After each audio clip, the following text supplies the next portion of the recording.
जब चंद्रशेखर आजाद की शव यात्रा निकली, देश की जनता नंगे पैर नंगे सिर चल रही थी, लेकिन कांग्रेसियों ने शव यात्रा में शामिल होने से इनकार कर दिया था।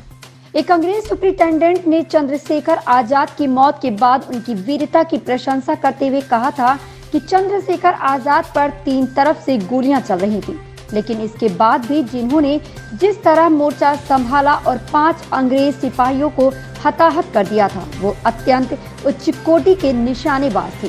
अगर मुठभेड़ की शुरुआत में ही चंद्रशेखर आजाद की जांघ में गोली नहीं लगी होती तो शायद एक भी अंग्रेज सिपाही उस दिन जिंदा नहीं बचता।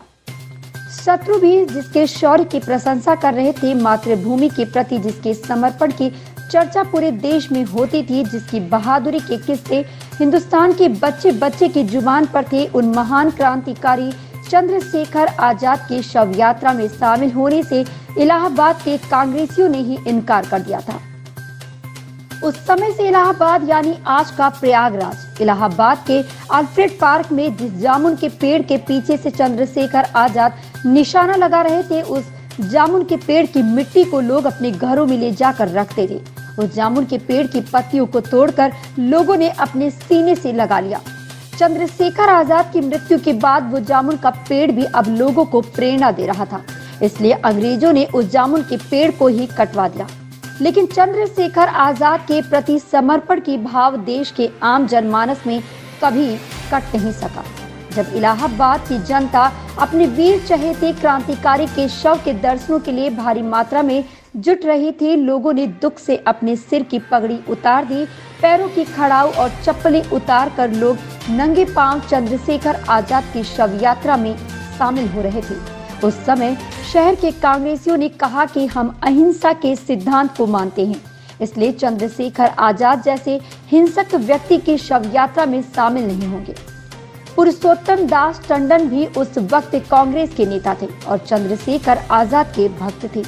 उन्होंने शहर के कांग्रेसियों को समझाया कि अब जब चंद्रशेखर आजाद की मृत्यु हो चुकी है और अब वो वीर गति को प्राप्त कर चुके हैं, तो मृत्यु के बाद हिंसा और अहिंसा पर चर्चा करना ठीक नहीं है और सभी कांग्रेसियों को अंतिम यात्रा में शामिल होना चाहिए।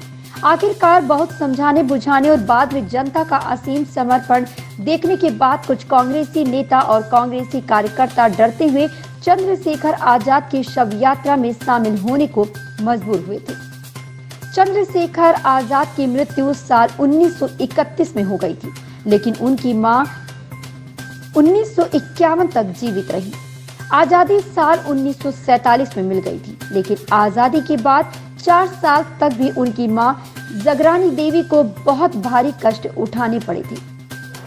माता जगरानी देवी को भरोसा ही नहीं था कि उनके बेटे की मौत हो गई है। वो लोगों की बात पर भरोसा नहीं करती थी, इसलिए उन्होंने अपनी मध्यमा उंगली और अनामिका उंगली को एक धागे से बांध लिया था। बाद में पता चला कि उन्होंने ये मान्यता मानी थी कि जिस दिन उनका बेटा आएगा उसी दिन वो अपनी ये दोनों उंगली धागे से खोलेंगे, लेकिन उनका बेटा कभी नहीं लौटा। वो तो देश के लिए अपने शरीर से आजाद हो गया था। आजाद के परिवार के पास संपत्ति नहीं थी, गरीब ब्राह्मण परिवार में जन्म हुआ था। पिता की मृत्यु बहुत पहले ही हो चुकी थी। बेटा अंग्रेजों से लड़ता हुआ बलिदान हो चुका था। ये जानकर सीना फट जाता है कि आजाद की मां आजादी के बाद भी पड़ोस के घरों में लोगों के गेहूं साफ करके और बर्तन मांज कर किसी तरह अपना गुजारा चला रही थी। किसी कांग्रेसी लीडर ने कभी आजाद की मां की सुध नहीं ली। जो लोग जेलों में बंद होकर किताबें लिखने का गौरव प्राप्त करते थे और बाद में प्रधानमंत्री बन गए, उन लोगों ने भी कभी चंद्रशेखर आजाद की मां के लिए कुछ नहीं किया। वो एक स्वाभिमानी बेटे की मां थी, बेटे से भी ज्यादा स्वाभिमानी रही होंगी। किसी की भीख पर जिंदा नहीं रहना चाहती थी। लेकिन क्या हम देश के लोगों ने उनके प्रति अपना फर्ज निभाया है? आज का दिन मंगलमय हो।